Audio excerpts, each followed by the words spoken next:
So what I wanted to cover today, how this is going to work is I'll talk for about 30 minutes and then have about 10 minutes for questions, and then we'll switch over to Lindsey. But what I hope to cover in a brief 30 minutes is how cancer and its treatment impacts nutritional needs and nutritional status.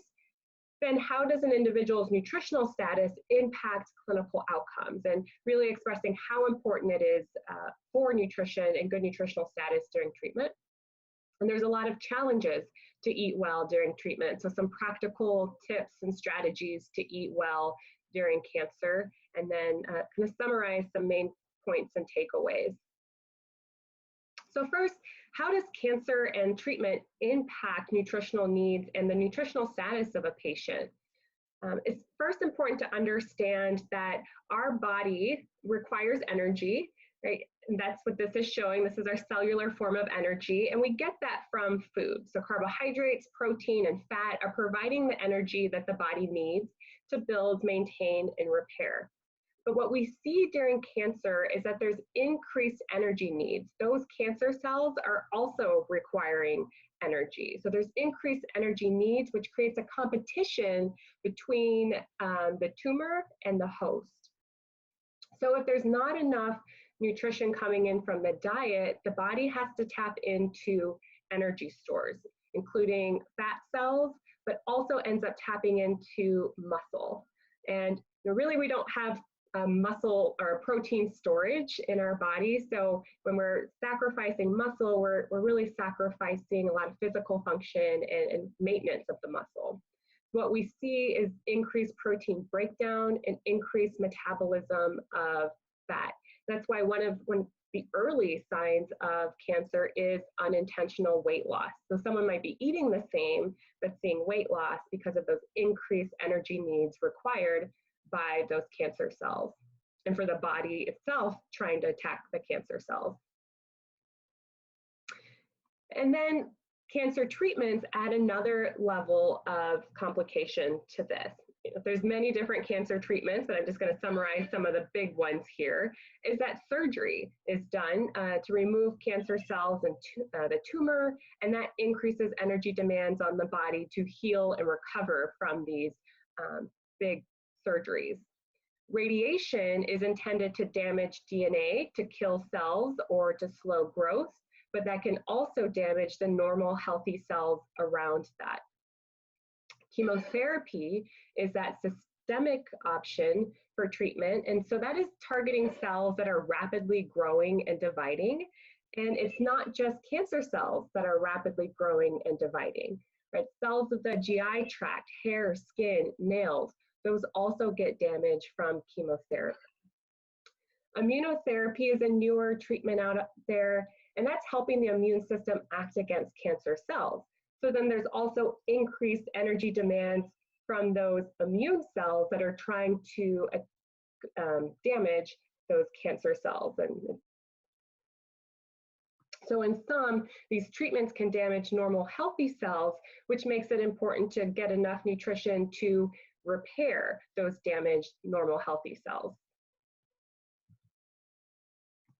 But then there's a lot of factors that can impact the body's ability to get nutrition in and to absorb the nutrients that are being consumed. So a lot of these treatments have many side effects like nausea, vomiting, difficulty swallowing, mouth sores, which can make it difficult for an individual to eat. Then there's also impairments on the ability to assimilate those nutrients being consumed. So if there's vomiting, or if there's malabsorption, which is something pretty common in pancreatic cancers or GI cancers, that these nutrients are being more poorly absorbed. And I gotta move this little box here, diarrhea as well. So these are all things that can impair the body's ability to get nutrition in and to absorb those nutrients coming in.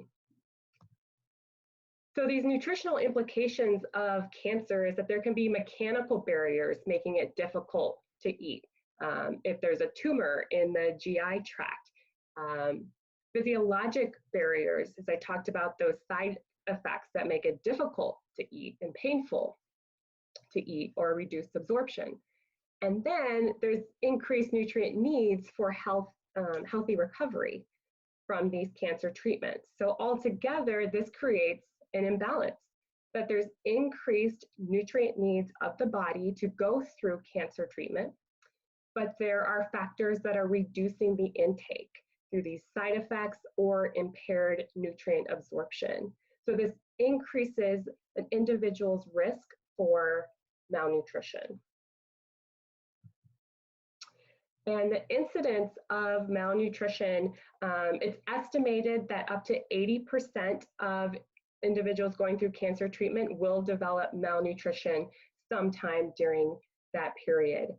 And it's not just the cancers that you would assume you'd see malnutrition, like the pancreatic cancer and gastric cancer. Of course, the cancers of the GI tract, we're seeing higher incidence of malnutrition. The things that have nothing to do with the GI tract, we still see incidence of malnutrition, including prostate and breast cancer.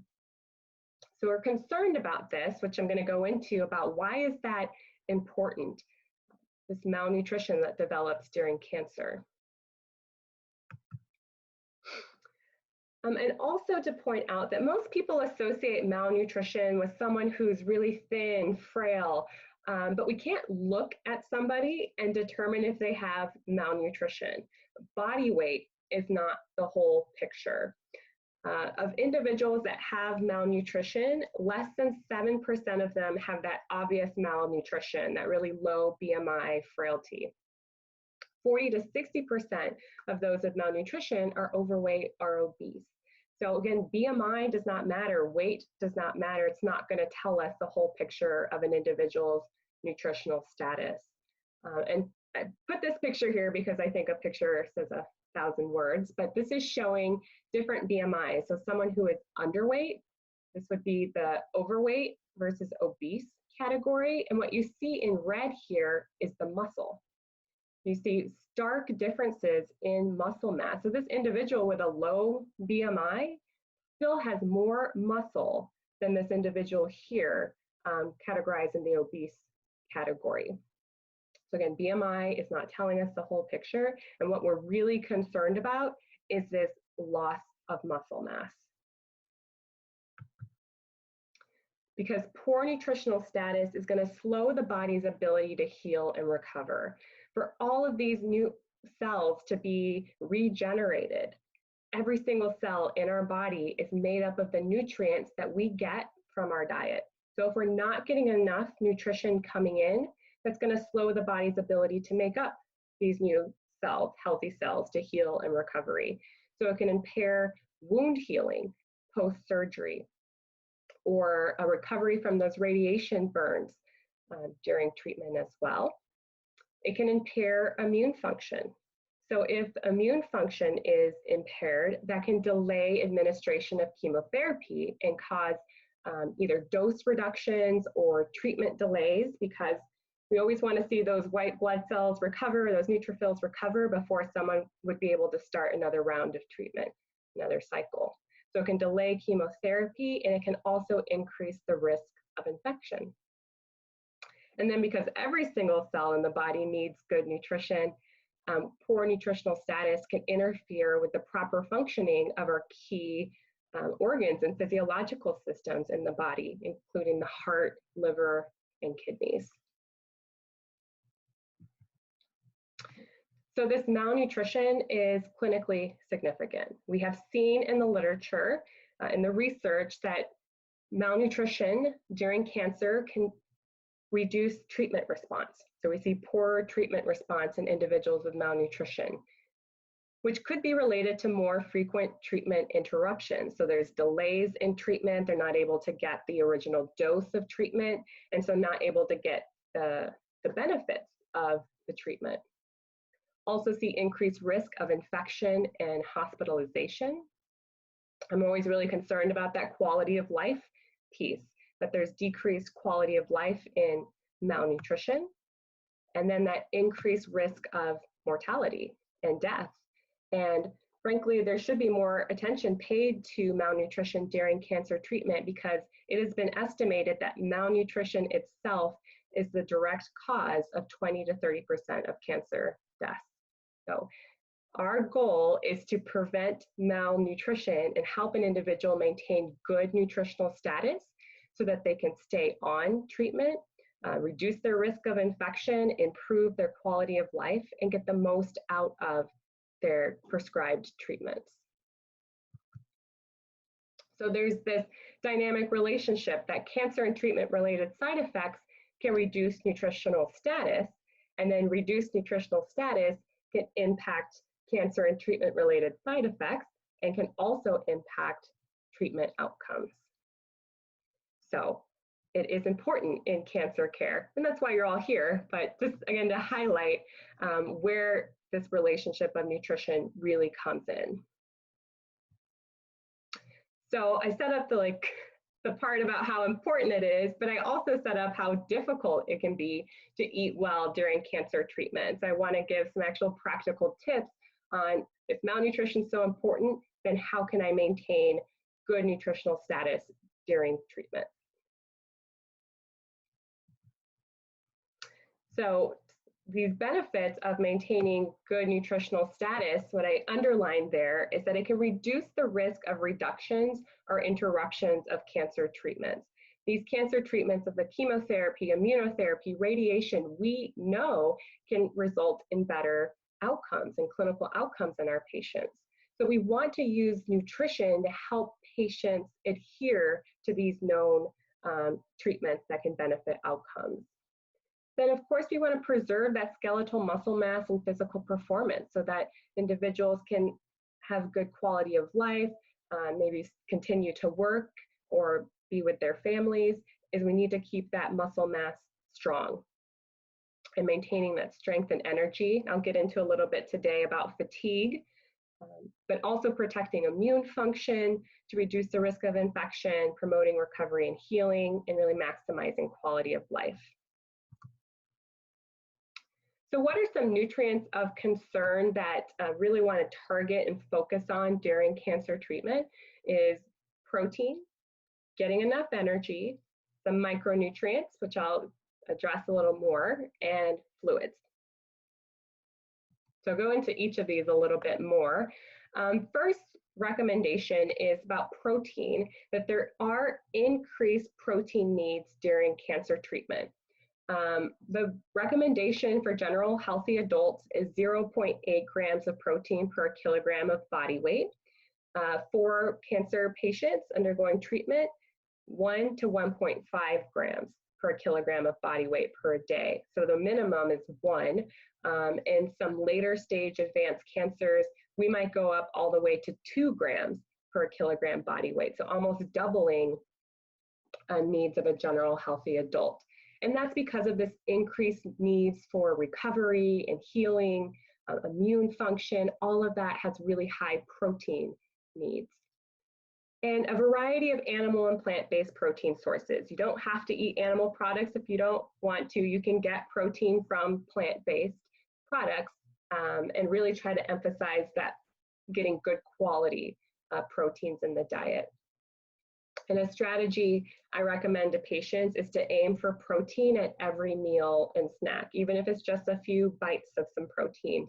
It's important to try to sneak that in wherever possible, because this 1 to 1.5 grams of protein might be more than what you were eating before treatment. So really have to be very proactive about getting enough protein in the diet. Because if you don't get enough protein coming from food, the body's got to get that from muscle. And as I mentioned earlier, we want to preserve that skeletal muscle mass. As far as our recommendations for micronutrients, we want to meet the recommended intakes. More is not necessarily needed unless there's a deficiency identified, but commonly we might see during treatment an iron deficiency, anemia, or we might see osteopenia and osteoporosis, so might need some increased calcium and vitamin D. One thing I generally recommend for some of our patients is to get vitamin D status assessed so we can get them back up to optimal levels before starting treatment. But generally, we're not recommending more unless there's a deficiency. and high-dose micronutrients are discouraged, which I'll address a little further because of their potential interactions with treatment. The recommendations across multiple organizations is that a general multivitamin is recommended during treatment, as it can help fill in the gaps when diet quality might be reduced. And then hydration. We can't talk enough about fluids and how important it is to maintain good hydration and getting in adequate fluids. What is here on the right is showing the different colors of urine, and you want to be about the 1 to 2. So a good way to assess nutritional status is to just look in the toilet and see the color of the urine. Anything 3 or higher, that darker yellow, indicates dehydration. I recommend for patients to weigh themselves daily or at least weekly to monitor some weight fluctuations. Anything that's a drop of 2 or 3 pounds in a day is likely more related to fluids than it's going to be related to fat loss. If there's any vomiting, diarrhea, or fever, fluid needs increase even more. And do not wait until thirsty. We know that during illness, that thirst signal is impaired. And so you might not feel thirsty, but your body is actually dehydrated. So don't wait until you're thirsty. Try to maintain good hydration throughout the day. Also, to be focusing on replenishing some electrolytes, especially with vomiting or diarrhea. So getting an adequate sodium or potassium, because those fluid losses, you are also losing these electrolytes.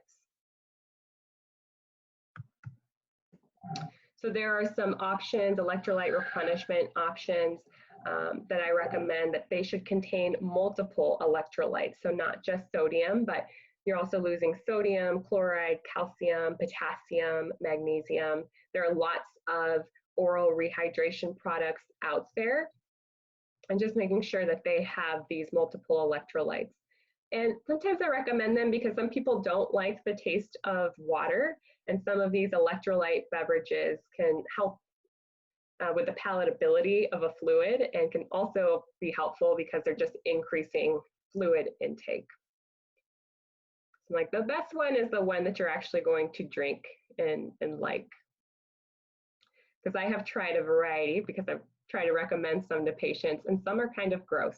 So, just because you didn't like one, try another brand. Okay. But also to mitigate unintended weight loss. Another reason why I recommend people monitor those weight fluctuations is not just for monitoring fluid status, but to address weight loss right away, and to really be proactive in addressing even small changes in body weight.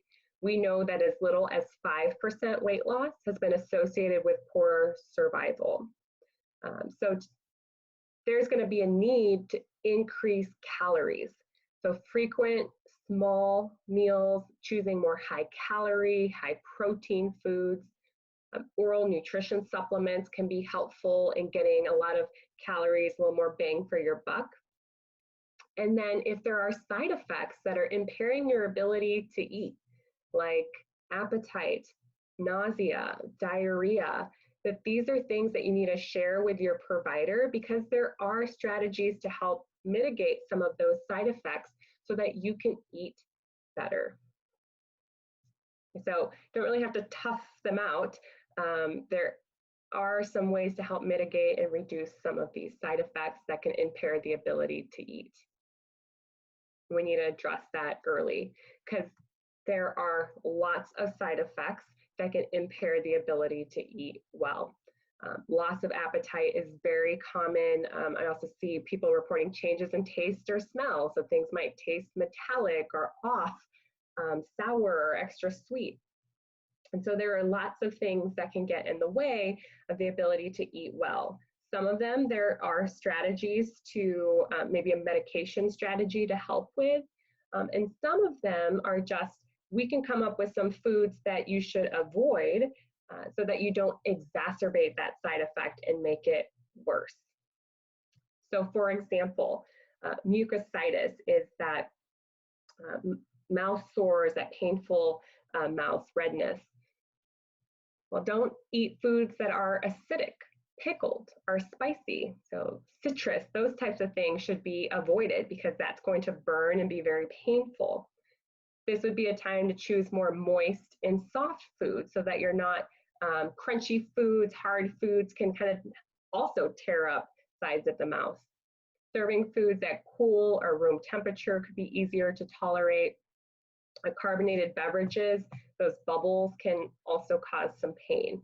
So we can't fix the mucositis, but we can try to avoid foods that are going to be painful or make it more difficult to eat. Taste changes is another one. Some taste changes could be caused by zinc deficiency, so we might recommend a zinc supplement, a certain amount. But if things taste metallic, then don't use metal silverware. Choose plastic silverware, or I recommend doing a mouth rinse or brushing teeth before eating to help get rid of some of that off taste in the mouth. I can't go over every single side effect, but just to know if you have some of these side effects, that there are strategies that you can use to try to still eat well when you have these side effects. And there are lots of resources that I'd be happy to refer you to that address many of the side effects that happen during cancer treatment. But one of the most common ones is fatigue. And that fatigue makes it really difficult for people to eat well. And so I did want to spend a little more time on this particular topic and some strategies for eating well when there's limited time in between appointments and going to work and taking care of your family, and your energy levels are down. This can be a time to temporarily rely on ready-to-eat foods, that you don't have to cook everything from scratch. For example, like HEB has this whole selection of these prepared meals that you just need to put in the oven. And it's okay to utilize these types of foods so that there's less preparation time and you're spending more time on the recovery piece of what you're going through during treatment. This has increased a lot now during COVID, but more meal delivery, grocery shopping services. It's already a good idea to avoid some of these large public places because of the reduced immune function patients have. So utilizing these services that can bring that food to you. And often I hear that family members or friends are reaching out to patients saying, let me know how I can help. And this can be a way that people can help, and it's a concrete strategy that they can help. You can ask them to go pick up your grocery delivery for you. Could you chop up some of this fruit or wash this produce for me? That there's some concrete ways that people that want to help can help, and they can help you with your nutrition.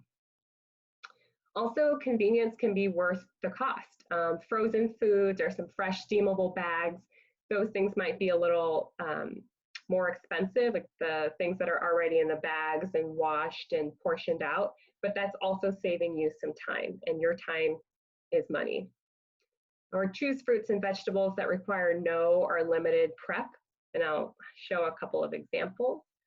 When energy levels are better, that would be a good time to help prepare food when you feel your best and portion them out, put them in the freezer, or have some of the cut up produce already in the fridge so that you're making the most of the time when you do feel well, so that you're prepared for the times that your fatigue is a little worse.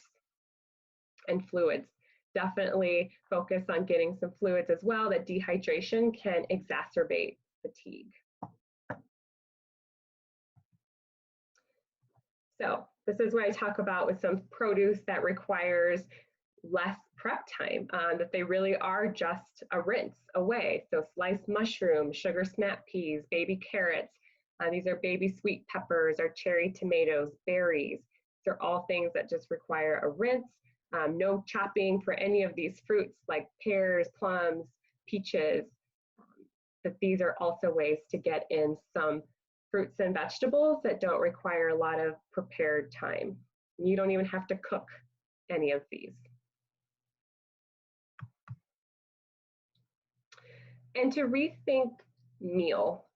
Things might look a little different when your appetite is so limited, or your fatigue is so bad that it could be challenging to try to sit down to a full meal like you did in the past. So a meal can just be a more substantial snack.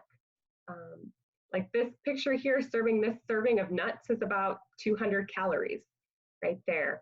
Smoothies, trail mix, hard-boiled eggs, crackers, cheese, and meat, peanut butter and jelly, a grilled cheese sandwich, a big bowl of whole grain cereal, something like that, can count as a meal. So it doesn't have to be your 3-course meal or even a plate with the fruits and veggies and protein. Like that's great if you can do that, but to also, these count. And these are also ways that you can get in good nutrition when you have limited time and limited energy and limited appetite.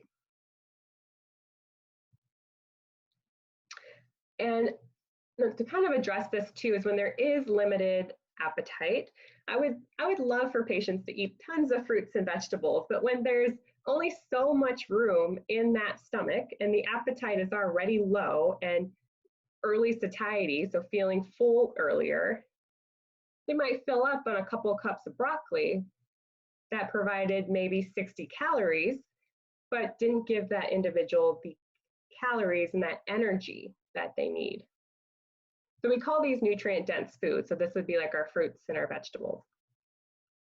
Calorie dense are things like pizza and burgers and fries. So with not a lot of food, we get a lot of calories. And what we want to focus on during treatment is to find foods that are both calorie and nutrient dense as a strategy to get the most bang for your buck in that bite. So you don't have to resort to pizza and burgers to get the calories you need. There are also nutrient dense foods that are also calorie dense. So some strategies I've recommended to individuals are trying things like avocados and blending them in smoothies or adding them into meals. Chia and flax seeds, nuts and nut butters are really calorically dense. Smoothies, beverages, drinks, and even being a little liberal with some healthy oils like olive oil or avocado oil, adding them to soups or pastas, just to get some more calories in as well. And so what we really want to focus on during treatment is, of course, this foods first approach. I'd love for people to meet their nutritional needs from whole foods that provide calories, but also protein and vitamins and minerals. But this can be really challenging at times to meet all nutritional needs from just food. So there is a time and place for oral nutrition supplements. A lot of people don't like the taste of Ensure or Boost, but those can be strategies for people, or I help people develop their own kind of version of those products that they like, because it can be challenging to only get it from food. And then also showing that in cancer care, there becomes a time and a place for some patients to rely on like tube feedings or nutrition coming in through the veins. So there's no shame in that. This is all strategies that we can try to utilize to ensure that our patients maintain good nutritional status. And then that leads into dietary supplementation. When is that appropriate to utilize, and how can we use that safely in cancer care? So there is a time and place for supplementation. I mentioned this a little bit earlier about, for example, if someone has osteoporosis or they've got an iron deficiency anemia or B12 related anemia, we need to supplement with that specific vitamin or mineral that's resulting in this condition or deficiency. During unintended weight loss, so if someone's not getting enough nutrition coming in, and that's where that general multivitamin can be helpful. For example, patients that have a gastrectomy or an ileostomy, they're going to require a B12 supplement. Before surgery, some immunonutrition, oral nutrition supplements have been demonstrated to promote better healing and recovery post-treatment. Or for managing symptoms, for example, ginger for nausea and vomiting, Some neuropathy might be related to B12 deficiency, so that might be helpful. So what I'm trying to show here is that we need to be targeted. Like, what are you taking this supplement for? What is it intended to do? Rather than just taking a whole bunch of different herbs because you heard this might be good or it might help with this, is we need to have a very targeted approach, and that we are taking it knowing that it will have a particular outcome. But we also want to make sure that it is safe. Okay, there are some supplements that can interfere with the efficacy of treatment. Okay, so we really want to make sure that patients are reviewing all of these with their healthcare team. And make sure that you've also worked with a dietitian so that you've had that food first approach. And then if you're having a hard time meeting nutrients with foods, then a supplement. Also knowing that dietary supplements in the US are not regulated as far as safety and purity. So a supplement does not have to go through testing to make sure that it's safe or pure to go out on the market. There are these third-party certifications that you might see on a product, and what that indicates is that the company has paid for these third-party companies to test their products to make sure that they have what they say they have. So if you are going to choose a dietary supplement, to make sure that you're getting it from a reputable brand. Okay. To put it all together, really focusing on the foundation piece. The foundation piece is that the body needs enough energy for healing and recovery. Okay, we're focused on getting in enough energy, and then that energy is coming from carbs, protein, and fat. And as I mentioned earlier, needing a little more of that protein during this time. Then focusing on meeting these nutrient needs with a variety of healthful foods. And then the role of supplements can be helpful in a more targeted approach. And too often I see people asking about this, the supplement piece, and which supplements should I take, without addressing any of this part. And this is really where we know it's going to have the most benefit in our patients, is if we can maintain good nutritional status with adequate calories, protein, nutrient-dense foods. That is going to have much more of an impact than a turmeric supplement or a glutathione supplement. So focusing on the foundations. So now that I've really nailed down how important nutrition is, I understand too that there's limitations likely in your care, that nutrition resources are limited in cancer care. This was a recent survey that came out late last year where they surveyed cancer centers in the United States. The ratio of dietitians to cancer patients was 1 to every 2,300. There's no way. So most patients are never going to interact with a dietitian during their care. And unfortunately, that's where it becomes a little more of the responsibility of the patient right now, if they're not getting those services from their treatment center, is to seek an expert and to seek a registered dietitian.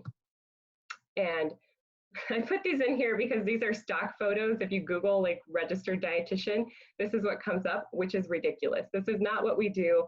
I have never done this in my life. And unfortunately, people think like we're the vegetable pushers and asking about weight and making people eat kale. That is not the role during cancer treatment.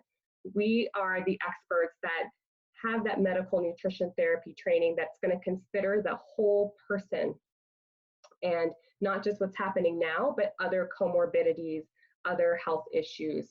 Help prepare the patient for treatment, provide tailored recommendations for that individual, understanding the barriers of that individual, help them manage side effects, and really have a more food first and focused approach.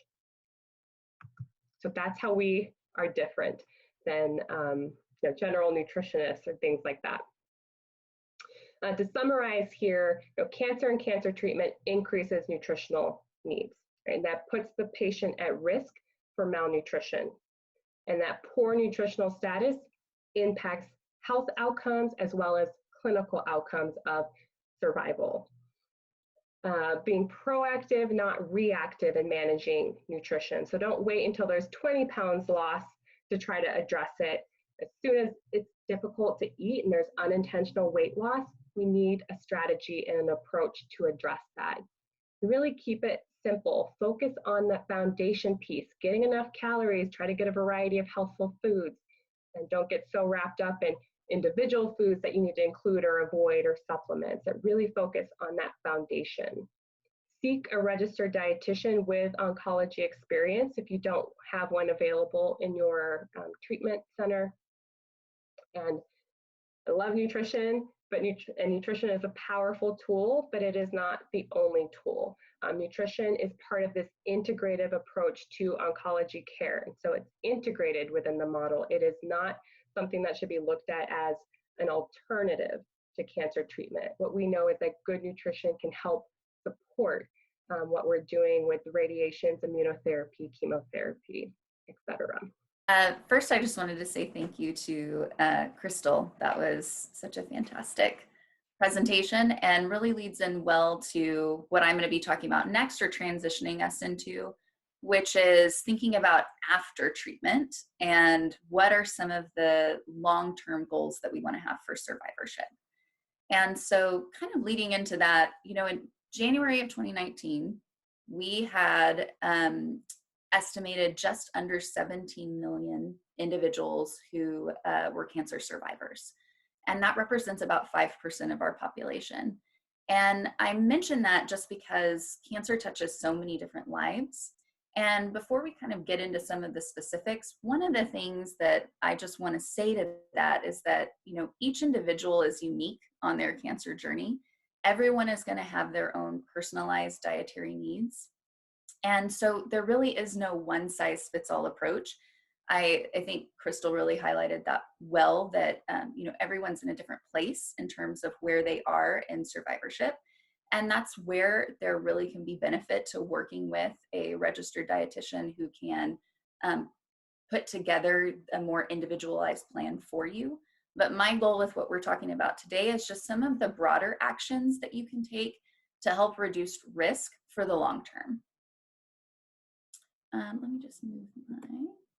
So when we talk about survivorship goals, one of the things that if there's anything that you walk away from this presentation with, I hope it's that you feel that how important it is to have a healthy eating pattern over your lifespan. So it's not about any one particular ingredient in your diet. It is, what's the overall composition like? And do we have a healthy eating pattern that we're following the majority of the time? And what I mean by a healthy eating pattern, where we see the greatest benefit for survivorship, is with a more plant-focused diet. So that doesn't mean not having any meat at all. There's certainly room for some animal protein in a healthy diet, but that we're shifting more towards what Krystle was talking about, which is that we want to get to more nutrient-dense foods. So that the goal ultimately is that when we're having more nutrient-dense foods, it means they don't have as many calories to them, but they have a whole lot of nutrition that is helpful, and where we see the biggest benefit towards prevention and reduction in recurrence. In a healthy eating pattern, we're also limiting our intake of red meats and processed meats, which we're going to talk about more as we go along, as well as things like sugar sweetened beverages or added sugars and highly processed foods, and then avoiding alcohol and tobacco as much as we can. And so another goal that we have is maintaining a healthy weight. We know that our instance of chronic disease risk is linearly connected to our BMI. So the more weight that we have, the more our risk goes up for chronic disease. This is also related to what we see with cancer recurrence and survivorship, is the more weight an individual carries, the more likely they are to have poorer outcomes. And then the importance of engaging in regular physical activity. Where we see the greatest effect is when we have this synergistic element or impact from not only considering a healthy eating pattern, but incorporating physical activity as well. And then, you know, we're inundated so much with media that is, trying to confuse, or oftentimes ends up confusing us with respect to, is there a special diet that I should follow, or is there a certain supplement that I should take? And, my goal with us going through this is to see that there really isn't a magic diet with respect to cancer and chronic disease. It's more this healthy eating pattern that we want to move towards.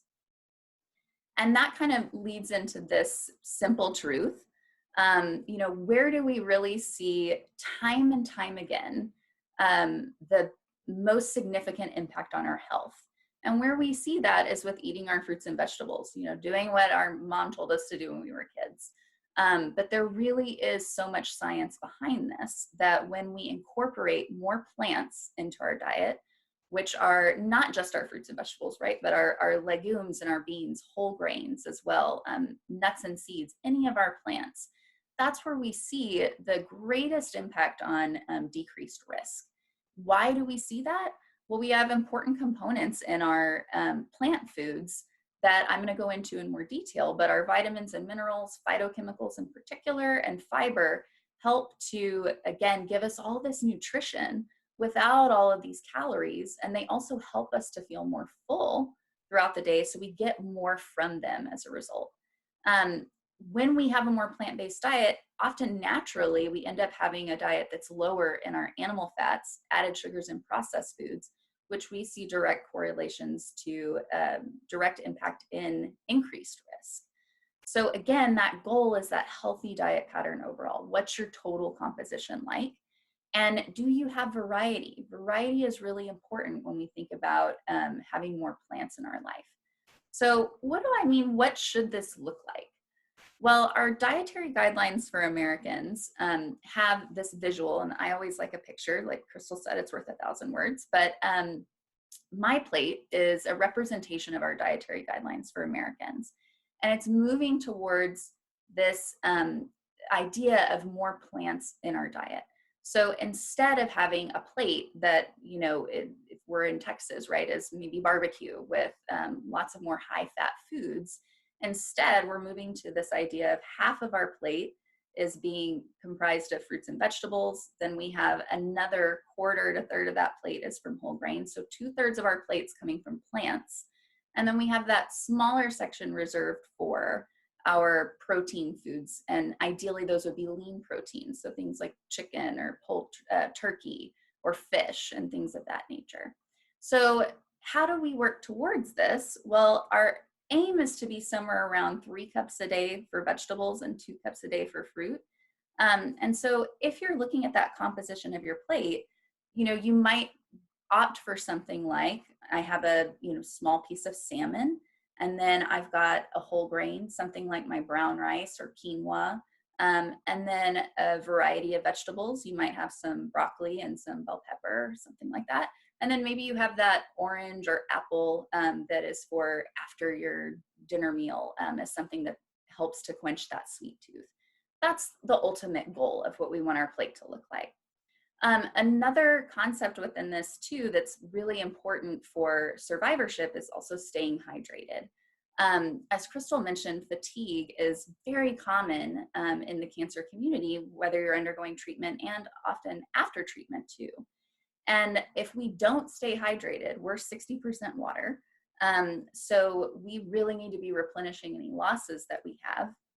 But we also want to make sure our body is able to work as optimally as it can, and we need hydration to be able to do that. One of the first signs that we'll see of being dehydrated is fatigue. So you don't want to add to that by simply not staying hydrated. So there are a lot of different tactics to how you can get at this.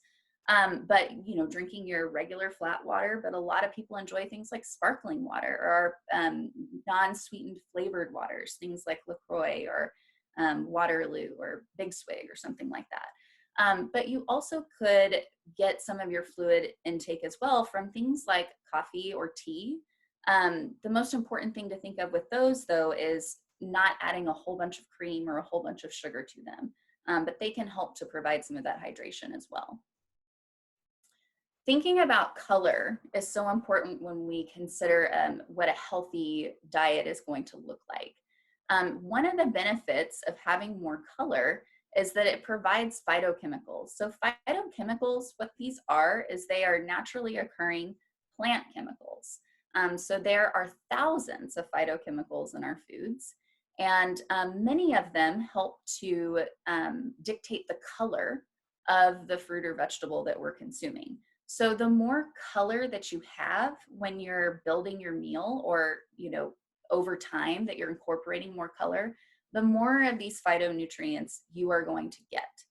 And the benefit of having these phytonutrients that exist in our plant foods is that they are very powerful compounds.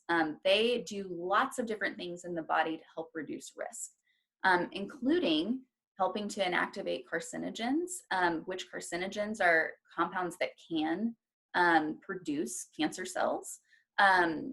We also see an impact on being able to even stimulate certain cancer cells to die. They support the immune system and the function of the immune system to help with, mitigating any potential interaction that we could have that is promoting cancer. And they reduce inflammation, which is implicated in a lot of our different cancer progression. So I would encourage you to look at this list and just think about where maybe you could incorporate more of these plant foods. Maybe it's that there's a whole color that you can't even remember the last time you had a blue or purple colored vegetable or fruit. So then maybe that's something that you would focus on. Or maybe you feel like you're eating from all of these different groups, but there are just some that you've never tried. Maybe you've never had a golden beet before. But try to focus on one or two things that you might be able to add in to what you're currently eating to increase that colorful plate and add more of those phytonutrients into your life. The idea, though, and one thing that I want to show with this table is that phytochemicals do a lot of different things in the body, and they have synergistic effects, meaning they work together to help make an impact on cancer progression and recurrence and overall just a healthy diet that's lowering chronic disease risk. And so it isn't about one singular phytochemical. And sometimes we hear about things in the news or media of this one particular phytonutrient being, the cure-all. And it really is more about the whole picture, continuing to have that variety in your diet and in your lifestyle so that you're getting all those synergistic effects of these phytonutrients and how they work together to improve health. Another way to think about how you could start incorporating more plant foods beyond just incorporating more color into your diet is just thinking of some helpful hacks. So one of my favorite things to do personally when I'm trying to get in more plant foods, and maybe you feel like you're doing this already, but so many of the population, these basics are where a lot of their nutrition is lacking.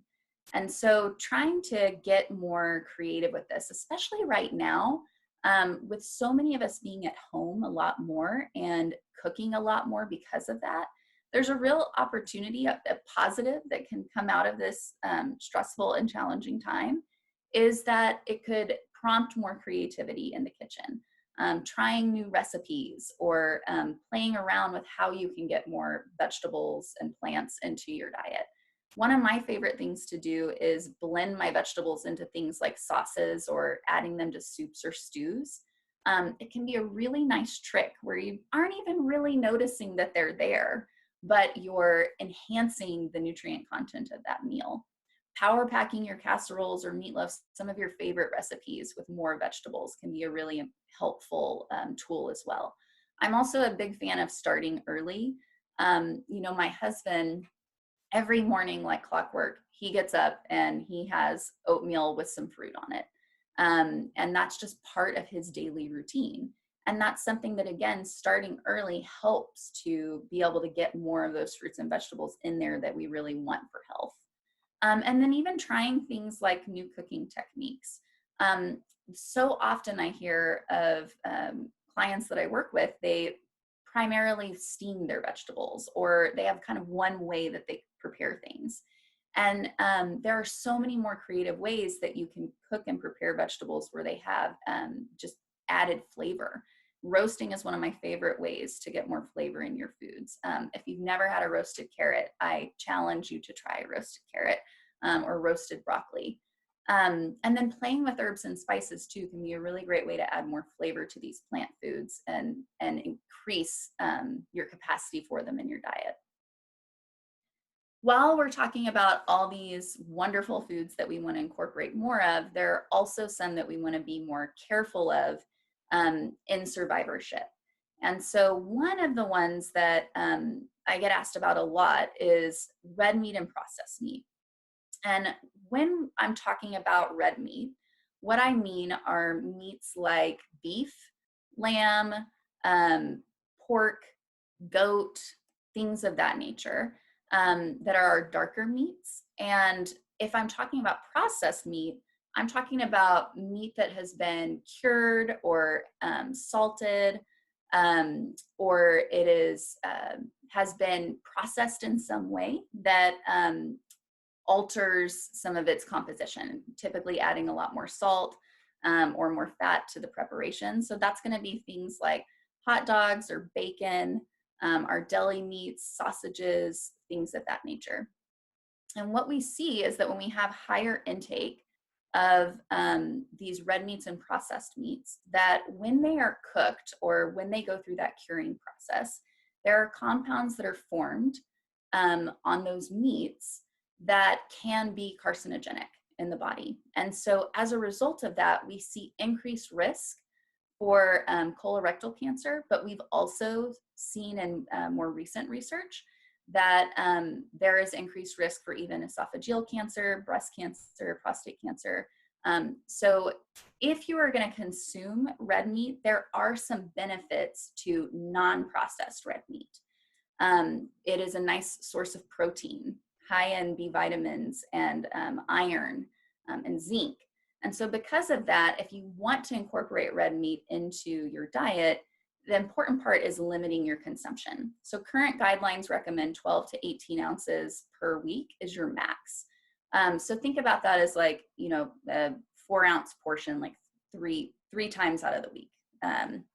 But because of processed meats not providing a whole lot of helpful nutrition to us, and again, being high in things like saturated fat, often in sodium that can increase our risk for cardiovascular disease and hypertension as well, the recommendation is to avoid those altogether.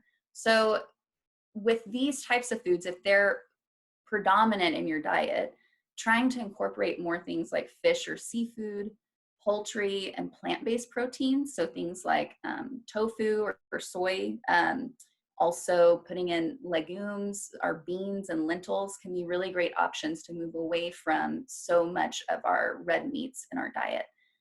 Many people consider things like having a meatless day. Lots of people do meatless Mondays where they just focus on plant foods through those days, or choosing a meal to just not have meat on the table.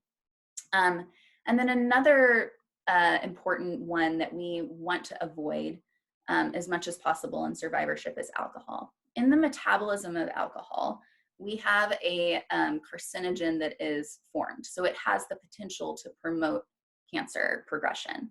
And so as a result of that, we see increased risk with increased intake of alcohol. So the current recommendations are just to avoid alcohol altogether, or if you are going to consume alcohol, that you maintain moderation if you do. Another important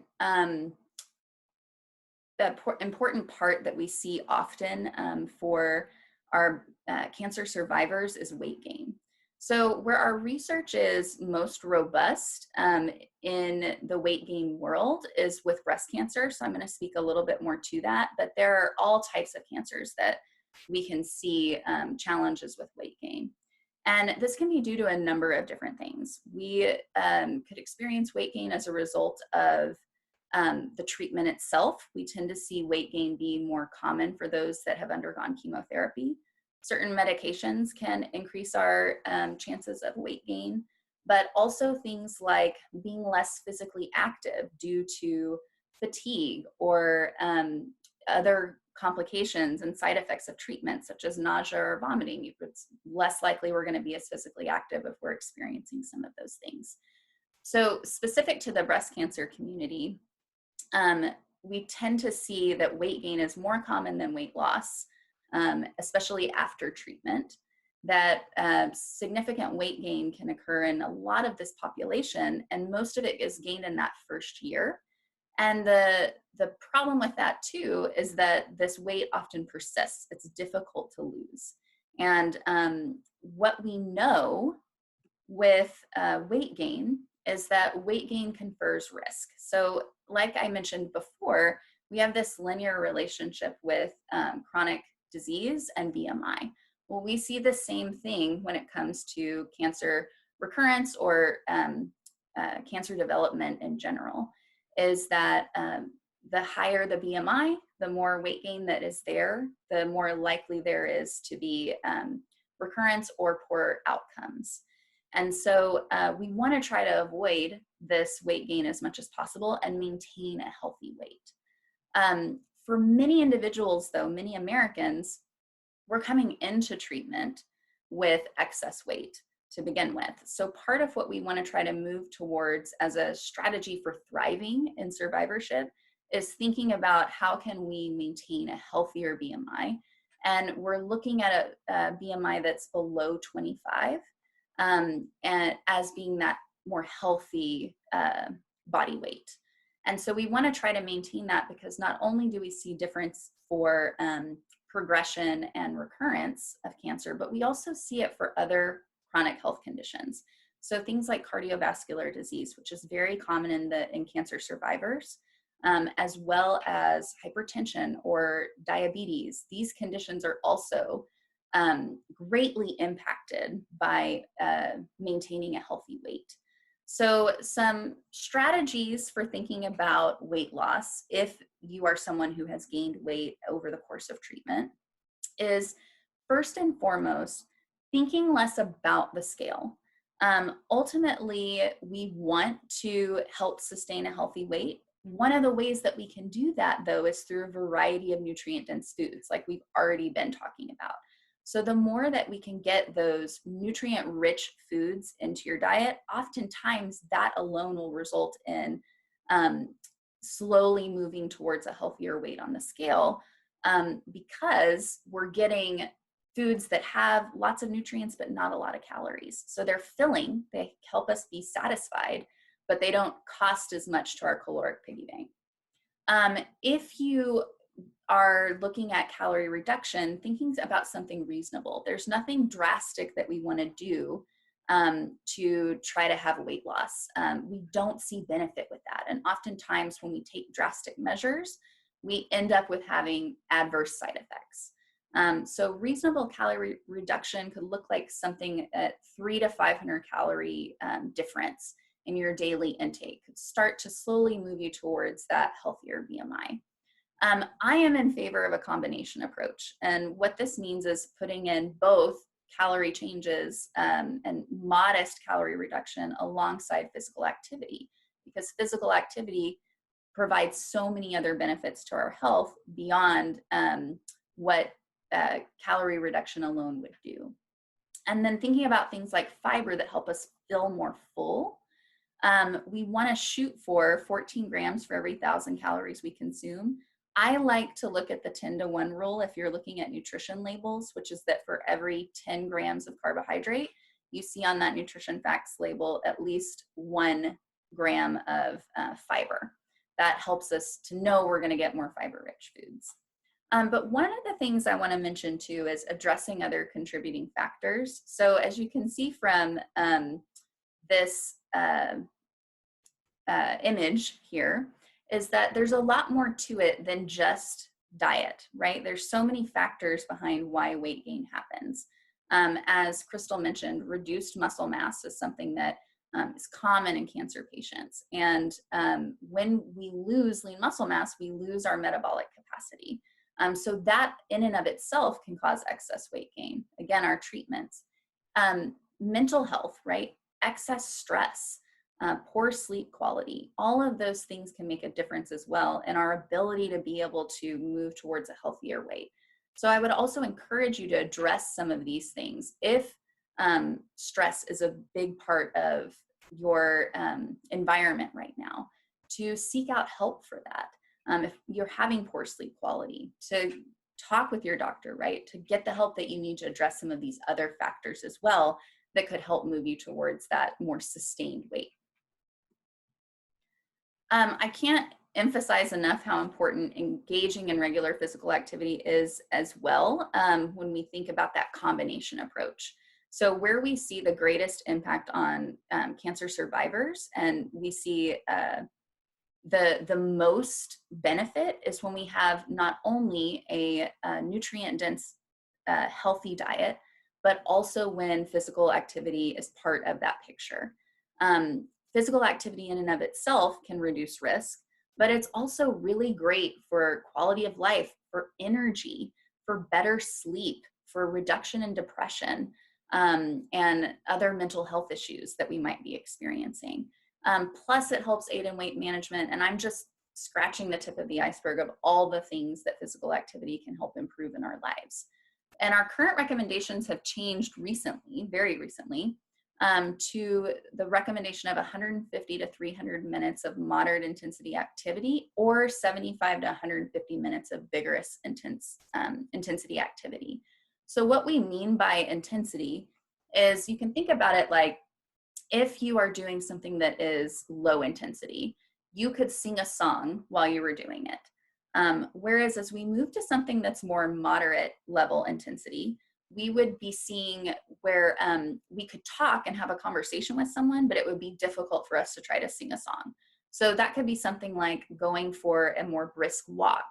It could also be mowing the lawn or going on a light bike ride. Whereas when we're in vigorous physical activity, it is going to be difficult to carry on a conversation with someone. So this would be something like jogging or hiking or swimming or playing sports. And so incorporating some of these activities into your life can help to have those really great benefits that we see in our cancer survivors. Also, one thing that I can't emphasize enough is when you're engaging in physical activity, start slow and go as tolerated. Depending on where you are in survivorship, you may still be recovering from surgery or still gaining strength back after treatment. So it's not about going from 0 to 100. If you currently have been inactive, even doing as much as 10-minute intervals at a time, we see benefit. So however you can incorporate more physical activity and then build up to that 150 to 300 minutes, right? You don't have to get there tomorrow, but it's just trying to incorporate where you can. And then also trying to shift sedentary behavior. We sit so much or we have this tendency to TV surf or computer surf. And so moving away from that more too, from those behaviors, and even just standing more or walking around the house a little bit more can also make a contribution to this physical activity that's needed. I also wanted to talk about just a few of the myths that we see often in survivorship, or that survivors ask about a lot, and hopefully help dispel some of those. So one of the myths that is often asked about is if sugar feeds cancer. And so just to talk a little bit more about this is that all of our body cells, including cancer cells, use sugar in the form of glucose for fuel. So any carbohydrates that we eat, our vegetables, our fruits, our whole grains, dairy, a candy bar, right? Any carbohydrates that we have, they are going to be digested and broken down into glucose. And all of our body cells will use those for fuel. So avoiding sugar completely is not going to slow cancer growth. But what can happen, and what we want to think about more, is we want these really high quality carbohydrate foods, right? We want those phytonutrient, vitamin and mineral rich foods in our life, like our vegetables, fruits, and our whole grains. Where we want to be more conservative is with our foods that are high in our added sugars, because what we do see from those is they contribute to excess calories for us, which can lead to weight gain, which can exacerbate chronic health conditions for us, including our cancer risk. So the goal would be to, instead of thinking about limiting all of our carbohydrates, to instead focus on that overall healthy diet pattern, and then limiting things that have a lot of added sugar. So instead, aiming for those nutrient-dense foods that have low calories but lots of nutrition, and limiting our energy-dense foods, which are ones that have lots of calories, like that candy bar, but they're not going to give us any real health benefits. One thing to look at if you were looking at a nutrition facts panel that can help you to know the added sugars in your foods are this box here, where we have our total carbohydrate, but then it also lists for us total added sugars. And our goal is that in general, we want to be at less than 25 grams or 10% of our calories from our added sugars. So this can be a nice snapshot if you're looking at labels to get an indication of where you might be in added sugar intake. Another myth that I wanted to address is soy and cancer. So there had been some concern about soy kind of early on in research that it could mimic estrogen. So soy contains isoflavones that are phytoestrogens, meaning that they're plant estrogens. And in animal studies, there was a indication that soy might be harmful for those that had hormone receptor positive cancers, that it could mimic the effects of estrogen and promote cancer growth. And what we have learned since then is animals process soy differently than humans do.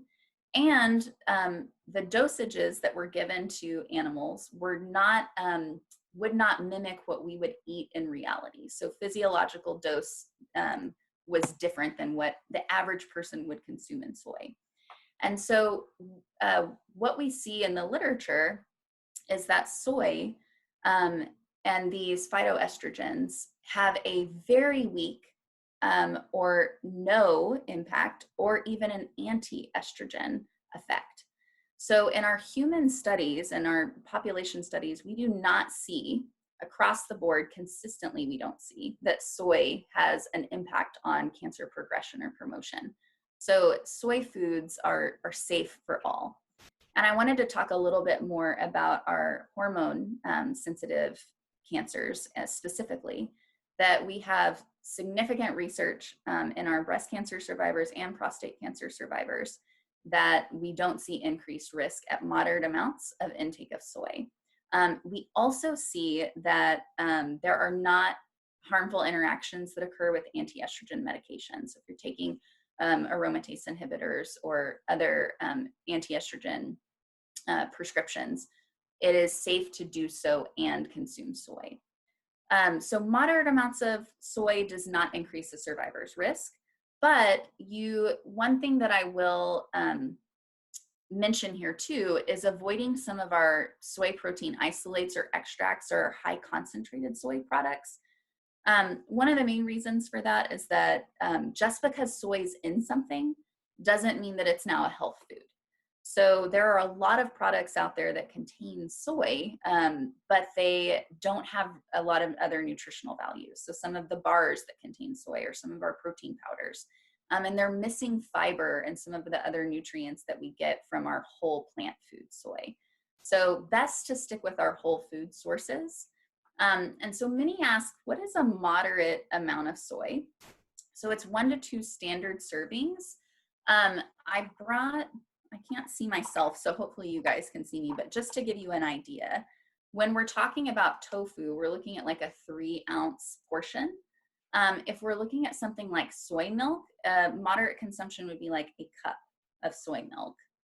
If we were looking at our edamame, we're looking at like a 1/4 cup to 1/3 a cup of our edamame. And then if we're doing soy nuts, we're looking at 1.5 tablespoons. So it doesn't mean you have to pound the soy. But also if soy is not a part of your life and it's not something you enjoy, there's certainly no need to incorporate soy. But there are some benefits to it from a protein perspective and again, those phytonutrients that we've talked about before. I think I may be running out of time. And so I may just stop here. Angela, do we have time for me to go through a couple more things? Yes, let's have you do a couple of more things. Yes. Okay. So lastly, I just wanted to talk about the ketogenic diet. This is another, diet that we hear a lot about in the cancer world. And what's happening with the ketogenic diet? So the goal here is that we're trying to achieve something called ketosis. So when we restrict carbohydrates significantly, our liver will make ketones from fat in order to provide nutrition that we need that we're not getting from carbohydrates, because our body cells live off glucose, right? And so the thought behind the ketogenic diet is if we highly restrict carbohydrates and instead opt for a high fat diet, that we can essentially starve cancer cells. And there were some preliminary findings in animal studies that looked like this could be very promising. But we have just not seen that translate into human population studies with respect to cancer survivors. We don't have the research there to really be able to speak to this within the cancer community. And this diet is very difficult to follow. So it's up to 90% fat is the traditional ketogenic diet, with very little protein and carbohydrates. When we think about our cancer prevention dietary recommendations, what have I been talking about since the very beginning? It's having all these plant foods, and we want these phytonutrients that are in our plant foods. And if we're consuming a really high fat diet and we're restricting these carbohydrates so significantly, we're missing all those beneficial nutrients that we see from our plant foods. In addition, when individuals follow the ketogenic diet, one of the things that is reported over and over again in a high percentage of individuals that follow this diet are side effects. Things like hunger, fatigue, nausea, vomiting, GI discomfort, to name a few. There's so many adverse effects that we can see. And so in our cancer community, when we have individuals who are already struggling with things like nausea or vomiting or fatigue, we don't want to add to that by the diet that you're following. A little bit more about this is that in the studies that we do have within the cancer world, we see for individuals who are participating in the ketogenic diet that there's low adherence. So there are many dropouts that happen in studies with the ketogenic diet. So again, it just speaks to the difficulty that there is in following this plan, and how those side effects could really be making a difference in someone's ability to carry through with this type of diet. Again, our evidence within the cancer community is very limited at this point in time, and many of the studies have poor quality design. So the ketogenic diet is delivered in all different kinds of ways across studies that have looked at the ketogenic diet. Most of the studies have been done in advanced cancers and limited cancer types. So it's, again, difficult to how would we translate this into the cancer community. And then those side effects are for real. We see it a lot reported in the studies that have been done. So at this point, we don't have enough research to really see that there will be a benefit for cancer outcomes. And again, that's where I would just take us back to talking to and seeking out a registered dietitian who can give you a more personalized plan. If this is something that you're thinking about, that we can really talk more about those components to what a healthy pattern of eating looks like. And that brings us back here. So what we have already been talking about, just to reiterate, where do we see the evidence? We see the evidence with a healthy eating pattern. So getting away from that idea of magic diets and instead thinking about more plants, 5 servings of fruits and vegetables a day, adding more fiber, putting in that physical activity, having variety and color so we get all those nutrients that really support our health. And that's where we see a reduction in cancer risk and risk of recurrence, is when there's this harmony. And on top of that, though, we see the reduction in other chronic health conditions as well. It is more easy to maintain a healthy weight, and we get stronger immune support, better energy, and an overall better quality of life. So that healthy eating pattern is really where it's at, rather than those individual food components.